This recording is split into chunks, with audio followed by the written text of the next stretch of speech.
रामपुर नगर में गणेश चतुर्थी की धूम मची थी, तो वहीं भानु के पास कोई काम न था। वह बहुत गरीब था। उसकी पत्नी, उसके बेटे भी उसके साथ रहते थे। एक बार उसका बेटा बिरजू दुकान पे गया और मोदक देखने लगा। तभी दुकान ने बोला, क्या चाहिए बेटा? मोदक चाहिए क्या? बताओ, पैसे हैं तुम्हारे पास?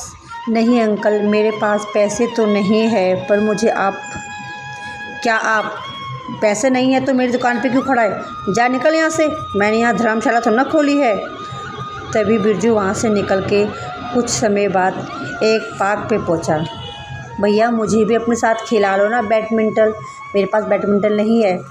जाके पहले अपने पापा को बोल, तेरे लिए बैडमिंटन लेकर आएगा। जब तेरे पास खुद का बैडमिंटन होगा तब हमारे साथ खेलने के लिए आना।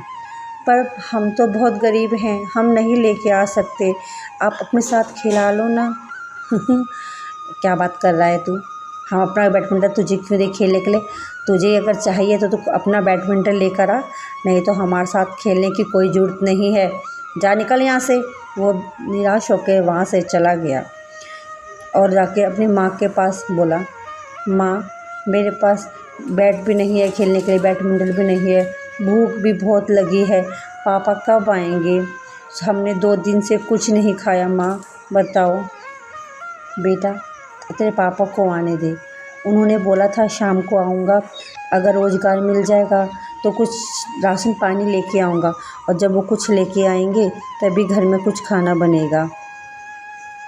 शाम ढल गई और कुछ देर बाद उनके पिता घर में आए। क्या हुआ? कुछ हुआ? काम बना? बता।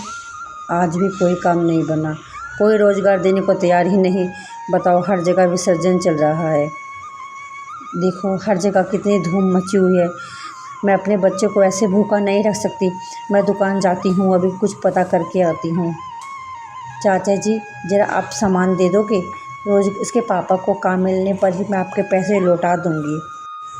बहन, ऐसा है कि मैंने दुकान खोल रखी है, कोई धर्मशाला नहीं खोली कि सबको उधार बांटता रहूं।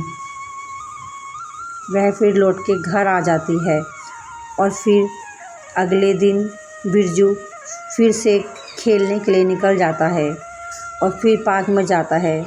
हे भगवान, मेरा कोई दोस्त नहीं है, मैं किसी के साथ नहीं खेलूं? क्या गरीब होना इतनी बड़ी सज़ा है क्या? अगर मेरे पास खिलौने नहीं तो क्या मेरा कोई दोस्त नहीं बनेगा? हाँ भगवान। तभी उसके कंधे में किसी ने हाथ रखा। अरे, ये कौन है? तुम कौन हो भाई? मैं गणेश हूँ। बिरजू, तुम मेरा नाम कैसे जानते हो? मैं तो तुम्हें जानता नहीं। मैं सब जानता हूँ, लेकिन तुम कैसे जानते हो? मुझे मेरे पिताजी ने बताया। अब ये मत कहना मेरे पिताजी कौन, ठीक है? पर तुम्हारे पिताजी, हाँ मेरे पिताजी सब जानते हैं। तुम बिरजू हो, तुम्हारे पापा के बारे में, तुम्हारे मम्मी के बारे में, सबके माता पिता के बारे में, सबके घर के बारे में, कौन कैसा है, कौन क्या खाता है, क्या नहीं खाता। अब ये मत पूछना कि मेरे पिताजी का नाम क्या है, ठीक है ना? मैं ही तुम्हारा दोस्त हूँ, मुझसे दोस्ती करोगे? हाँ हाँ हाँ, क्यों नहीं। और फिर अगले दिन बिरजू के घर में गणेश उससे मिलने के लिए आता है। नमस्ते आंटी।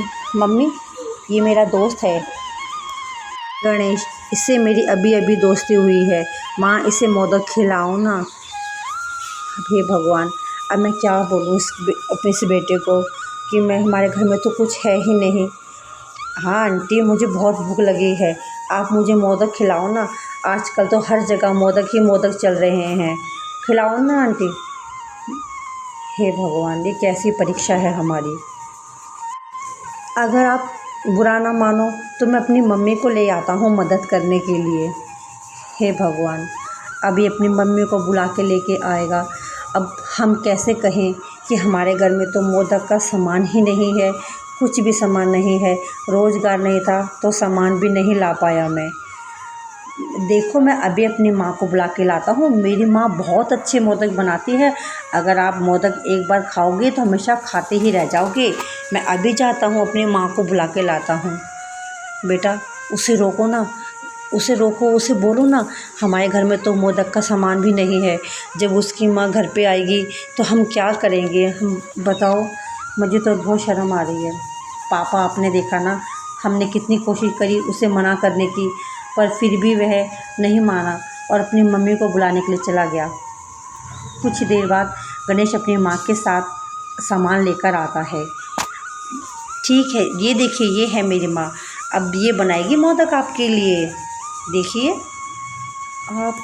नमस्ते, धन्यवाद आपका। ठीक है, अपना किचन दिखाओ, मैं अभी आपको अपने हाथों के मोदक खिलाती हूँ। एक बार खाओगे तो कभी स्वाद भूलोगे नहीं।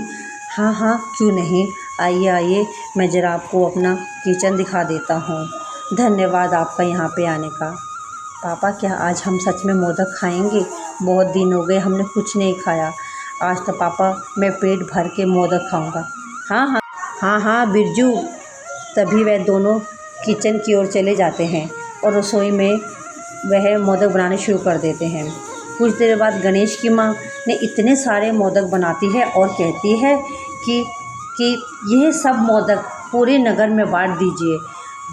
जो लोग सोच रहे थे ना कि तुम गणेश चतुर्थी में विसर्जन में कुछ नहीं बना रहे, पर ये मोदक तो सब कम पड़ जाएंगे। नहीं अंकल, आप बांट के तो देखो। और वह पूरे नगर में मोदक बांटते हैं, पर मोदक ख़त्म ही नहीं होते। इतने मोदक बचते रहते हैं, वो बांटता रहता है और वह बचते रहते हैं। तभी गणेश की माँ अपने असली रूप में आ जाती है और साथ में भगवान शंकर और भगवान गणेश तीनों एक साथ एक रूप में। ये देखकर वह तीनों हाथ जोड़ते हैं और गणेश कहते हैं, देखा, ये है मेरे पिताजी। मैंने कहा था ना, मेरे पिताजी सबके बारे में जानते हैं। ये है मेरे पिता भगवान शिव, जिन्हें कौन नहीं जानता। हाँ, ये भगवान भोलेनाथ, अब माता गौरी, माँ पार्वती और तुम गणेश, मेरे सच में मेरे दोस्त हो तुम। हाँ, सही कहा बिरजू। बिरजू, आज मैं तुम्हें उपहार देने जा रहा हूँ। माँ पार्वती का बनाया जो ये मोदक है, ये कभी समाप्त नहीं होगा। जब तक तुम सत्य का साथ दोगे और दूसरों के प्रति दयावान होगे, तब तक यह मोदक तुम्हारे साथ रहेगा। यह कहकर वह अदृश्य हो गए और बिरजू के पिता भानु ने अपनी मोदक की दुकान खोल दी और दूर दूर से उनके यहाँ ग्राहक आते रहे। आखिर वह मोदक बनाई जो माता पार्वती ने थे, उनकी दुकान खूब चलती रही। भानु सत्यवान और दयावान था, तो कभी उसके मोदक ख़त्म ही नहीं हुए। तो दोस्तों, वीडियो अच्छी लगी हो लाइक और सब्सक्राइब करना ना भूलें। धन्यवाद।